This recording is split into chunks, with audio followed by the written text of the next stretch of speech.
සුබ දවසක් යාළුවනේ. අද අපි අපේ travel book page එකේ පළවෙනි blog එක කරන්න තමයි යන්නේ. අද අපි පළවෙනි blog එකට අපි තෝරාගත්තේ කොත්මලේ පීකොක් හිල් වල සැඟවිලා තියෙන ලස්සන තැන. අපි ගිහිල්ලාම බලමු ඒ ලස්සන තැන මොකක්ද කියලා.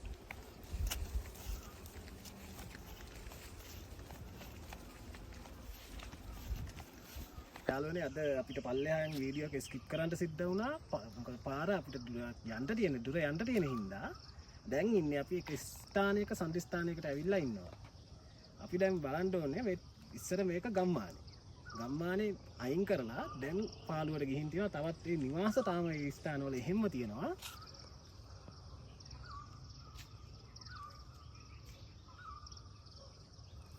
මොනරාගල ගම්මානයේ තිබුණ ඒ පත්තිනි දේවාලය බලන්න තමයි අද අපි මේ බ්ලොග් එකෙන් ලෑස්ති වෙලා ඉන්නේ.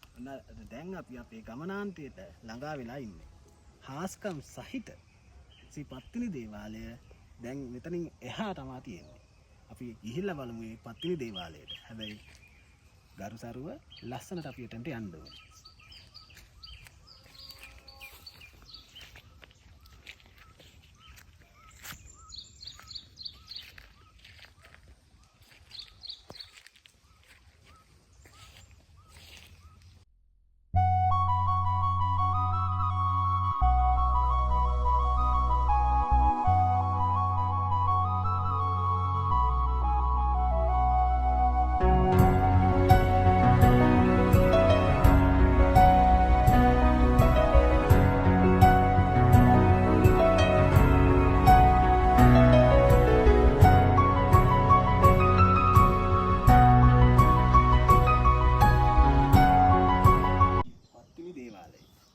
දේවාලයට ඔයාලා එනවා නම් එන්න ඕනේ ගම්පොළ නුවරඑළිය මාර්ගයේ ඉස්සල්ලාවට ඇවිල්ලා පීකොක් හිල් වලට යන පාර මැප් එකෙන් බලාගෙන ආවොත් ඔයාලටත් පුළුවන් මේ දේවාලේ වැඳ පුදා ගන්න.